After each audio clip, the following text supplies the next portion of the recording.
G'day guys, and welcome back to the channel once again. Thanks for tuning in. Today on this episode we are going to be heading down to Adelaide. We're checking out a good mate of mine, Alex's VL CALAIS turbo. So over the last 12 months he's been doing a whole heap of work to the car.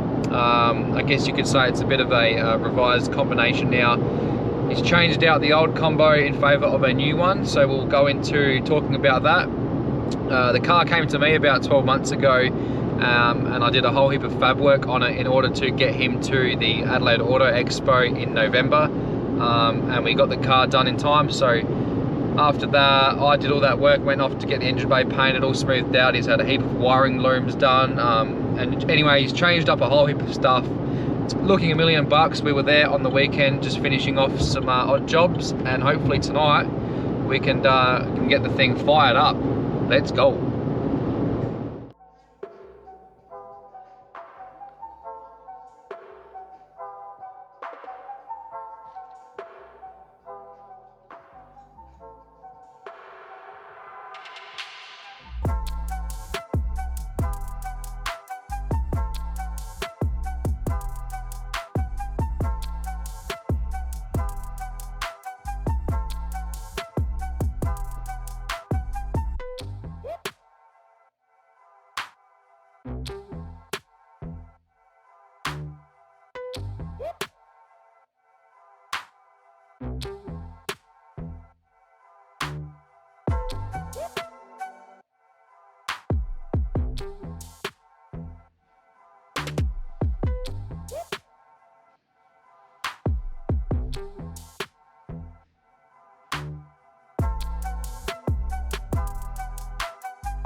So he's taken it to a different level now. The car's getting really close to nearing completion. So we've got the car out of the shed. We've just finished sort of getting the car going, and then it can go off to get tuned. But anyway, we'll get into speaking with Alex and what he's done to the car and where it's at now. All right, so we're down here with Alex. Alex, tell us about the VL. How long have you had it? What's been happening with the car? I've had the car now for about 18 years, I reckon. Yeah, it's come a long way really. It was what it was before with the 2530 in it, standard bottom end. A few different combos go through it. Yeah, it's had a few different combos, standard crank, but Argo rods and CP pistons in the last combo. That motor's still going and still good. Now we've just sort of upped the level a bit and gone billet block and a completely different 25 head still, but built by JHH over in Queensland. Some big cams in it and a lot of work done to the head. The billet block's got the 3.2 stroker in there now, built by Bullets. Yeah, we've gone the GDX Gen 2 47 turbo we've gone dry sump, CPC billet plenum, 12 injectors in it. Bit of a change up then. A very big change up, yeah. Done a lot of, obviously, rose gold plating in it, just to be something different, I suppose. Something that not everyone has done, just to be different. Just, yeah, change it up a bit. And then we've done the whole engine bay as well. So going back 12 months ago, we stripped it back, and someone had a crazy idea of, let's go back to bare metal. I don't know who that was. Anyway, we spent quite a few nights and hours rubbing it all back and paint stripping it back to completely bare metal. And why did we paint strip it?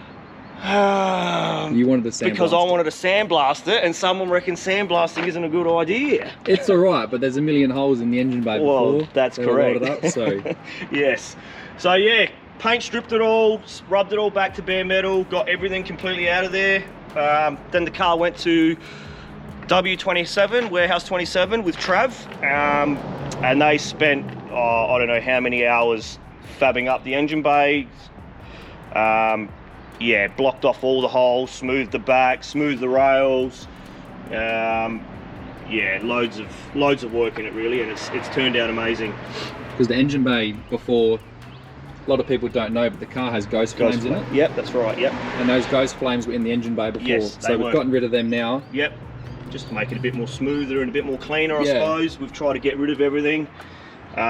Blake did a whole heap of fab work in the engine bay, obviously, making the turbo fit, fitting the dry sump tank, doing cooler pipes and stuff, doing the exhaust.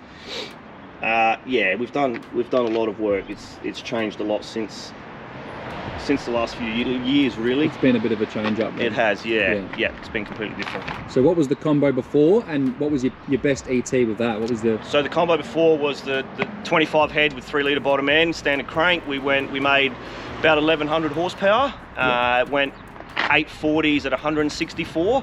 Never raced it on 1100 though, so I'm not sure what it would have done. This time around, hoping to go 1600 horsepower at the wheels and crack the 7s.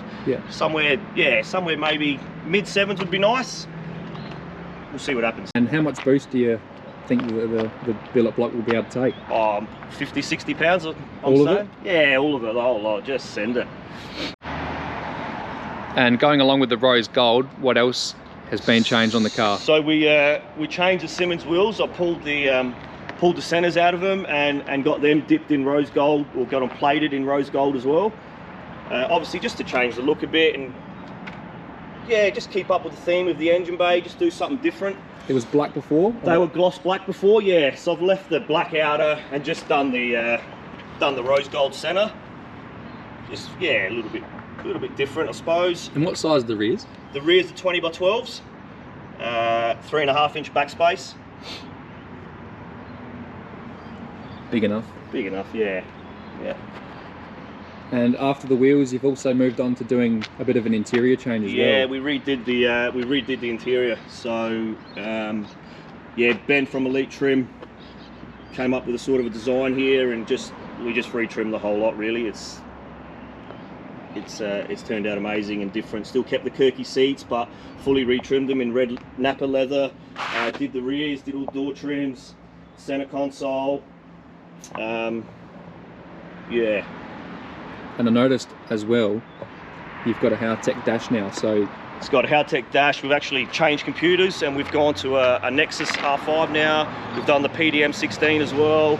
Danny from Design Wire's gone through and rewired the whole car again. Yeah, so no issues. We've got the keypad in there from Howtech as well, and the little trim knob to adjust the boost settings. So it should be almost all good to go now. And it's pretty much got all the sensors as well, doesn't it? It's got every sensor we could think of pretty much on the car, yeah. Alrighty, we'll take a look into the boot. So we've done a bit of a change in the boot as well, you were saying? Yep, so whole new fuel system, new fuel tank from Johnny Tig. It's got the AI billet free pump hanger now. All new lines, flex fuel sensor. We've actually put the breather tank in the boot and the filters underneath now, just to get the smell out of the engine bay really. Battery in here, and then we've also got the nitrous in here as well. obviously to help it spool up off the line and the trans brake when we take off. That's about it really for the nitrous. All new fuel lines. And there was nothing really wrong with the old tank, it's just a revised fuel system to suit the power. That's right, yeah. So I guess as we near completion with the car, what is left and what's left to do, I guess? It's not, it needs to go off to get a tune, a run-in tune for now, until we see how it goes, what it does. Obviously run it in, do the 1000 Ks, make sure it's all good and sweet, and then do a full power tune on it. Yeah, after that I think we'll go roll racing and just test it out, see what it does, see how it performs. There's obviously a few new sensors, traction control now, and a few other bits and pieces on it. It's got a whole new Pro 9 fabricated front end in it, new struts in there as well, so car's a bit different to what it was. Yeah, and then obviously hanging to go race at the new track, Tail and Bend, will be yeah, drag racing. Try run it there and see what she does.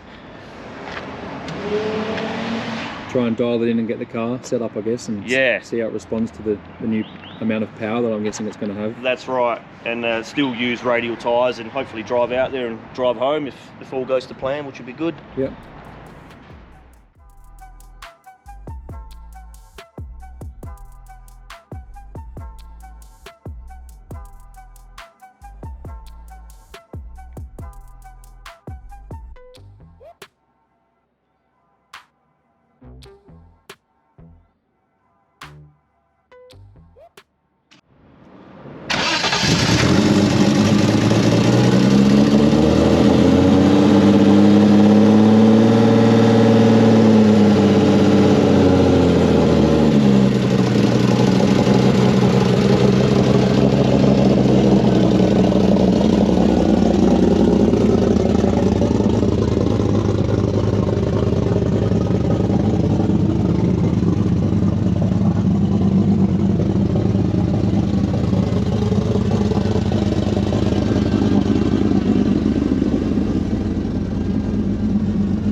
Going to wrap the video up there. I just wanted to do a quick shout out to all the people that have recently got behind the channel and checking out all the videos. That last video we did, or I did, on the green LX Tirana we picked up has absolutely blown my mind. The amount of views it's got, my phone's been on fire nearly every day, and the comments, I mean, yeah, well, there's some weird and wonderful people out there, and some funny comments, that's for sure.